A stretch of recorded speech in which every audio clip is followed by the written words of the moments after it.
Sabe aquela pergunta que muita gente se faz? Como é que uma simples livraria online conseguiu se transformar numa das maiores empresas do mundo? Pois é, a resposta pode surpreender. Não foi sorte, não. Foi algo muito mais sistemático. Foi um conjunto de mecanismos que podem ser repetidos. E é exatamente sobre isso que a gente vai mergulhar hoje. Vamos juntos desvendar o conceito de working backwards e entender por dentro como a máquina da Amazon realmente funciona. Para começar, tem uma frase do Jeff Bezos que, olha, resume tudo. Boas intenções não funcionam, mecanismo sim. E essa ideia não é só um slogan bonitinho, não. É o verdadeiro motor por trás de absolutamente tudo o que a Amazon faz. Beleza, mas como é que essa máquina funciona na prática? Bom, tudo começa na cultura da empresa. Uma cultura que não fica só no papel, sabe? Ela é construída em cima de princípios de liderança e, o mais importante, mecanismos que são bem concretos, que dá para botar em prática. E no coração disso tudo, a gente encontra 4 pilares que são tipo a bússola para cada decisão que eles tomam. Primeiro, a obsessão pelo cliente. Depois, o pensamento de longo prazo. Aí vem a vontade de inventar, de criar coisas novas. E para fechar, a busca incansável pela excelência operacional. Só que, ter princípios no papel é uma coisa. O desafio mesmo é ter as pessoas certas e, ainda por cima, organizadas do jeito certo.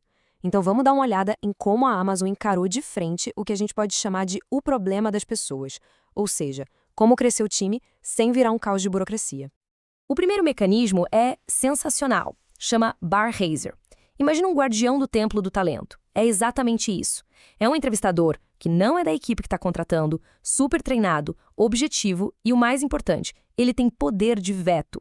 A missão dele é uma só: garantir que cada pessoa nova que entra na empresa eleve a média de talento do time todo. É literalmente elevar a barra. E o processo de contratação deles é impressionante de tão sistemático. Não é uma conversa solta. Desde o jeito que eles escrevem a descrição da vaga, que tem que ser super precisa, até a reunião final, onde o Bar Raiser dá o parecer, cada etapa foi pensada para uma coisa: diminuir o achismo, o viés e focar de verdade no mérito. Sabe, nada, absolutamente nada fica por conta do acaso. Ok, contrataram a pessoa certa. E agora? Como organizar os times? Aqui entra a famosa, talvez a mais famosa regra da Amazon, a equipe de 2 pizzas. A lógica é simples e genial. Se um time é tão grande que 2 pizzas não são suficientes para todo mundo almoçar, então o time está grande demais. Essa ideia de manter as equipes pequenas e autônomas é o que permite que eles se movam rápido e inovem sem parar. Mas para esses times pequenos funcionarem de verdade, tem outro segredo. Cada um deles é liderado por um líder de fio único. O que é isso?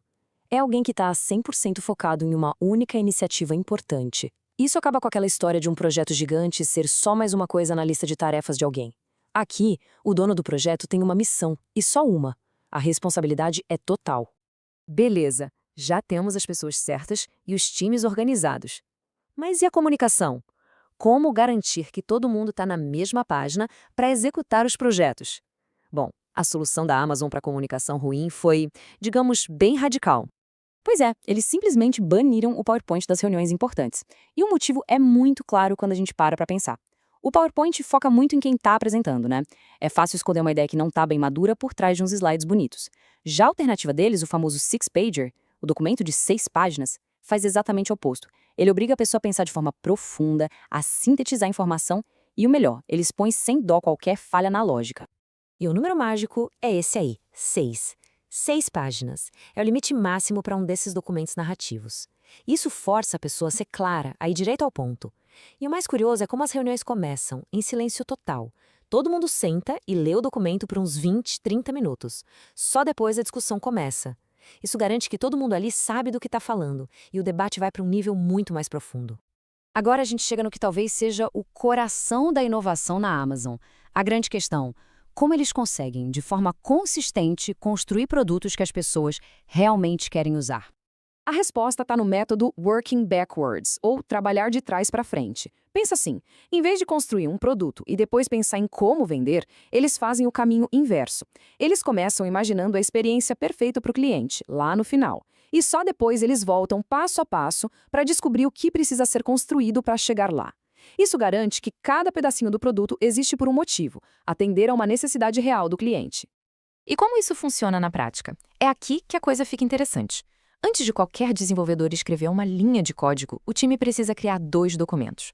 O primeiro é um comunicado de imprensa, como se o produto já estivesse pronto e sendo lançado. O segundo é um FAQ, com as perguntas e respostas mais importantes. Esse exercício, que parece simples, força todo mundo a ter uma clareza absurda sobre qual é o benefício real para o cliente, antes mesmo de começar a construir. Ok, o time trabalhou de trás para frente, o produto foi lançado, e agora? Como saber se deu certo? Aqui, a Amazon foge de uma armadilha que, nossa, muita empresa cai. A armadilha de medir as coisas erradas. Eles fazem uma distinção que é crucial. De um lado, existem as métricas de resultado, tipo receita ou preço da ação. São importantes, claro, mas difíceis de controlar diretamente. Do outro lado, estão as métricas de entrada. Essas são as ações que o time pode controlar. A quantidade de produtos disponíveis, o quão baixos estão os preços, a velocidade da entrega. E é nessas métricas de entrada que eles são completamente obcecados. A citação resume perfeitamente. O que é realmente importante é focar nas métricas de entrada controláveis, as atividades que você controla diretamente.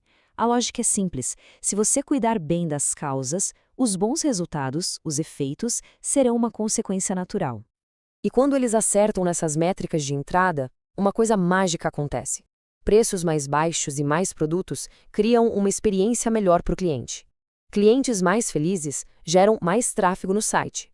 Mais tráfego atrai mais vendedores querendo vender ali, o que aumenta ainda mais a seleção de produtos e permite preços ainda melhores. Percebe? É um ciclo que se alimenta sozinho, um círculo virtuoso de crescimento que eles chamam de flywheel. Então, para a gente amarrar tudo, o sucesso da Amazon não tem nada de mágico. É um sistema, um conjunto de mecanismos muito bem pensados e interligados. Para contratar bem, processo Barraiser. Para organizar os times, equipes de 2 pizzas com líderes focados. Para se comunicar com clareza, a narrativa de 6 páginas. Para inventar o que o cliente quer, o método de trabalhar de trás para frente. E para medir o que importa, foco total nas métricas de entrada. E tudo isso leva a gente a uma reflexão final. Olhando para essa engrenagem toda, para como cada mecanismo se encaixa no outro, a pergunta que fica é: qual desses mecanismos, se fosse aplicado sozinho, teria o maior poder de transformar uma organização ou até mesmo a nossa própria forma de trabalhar?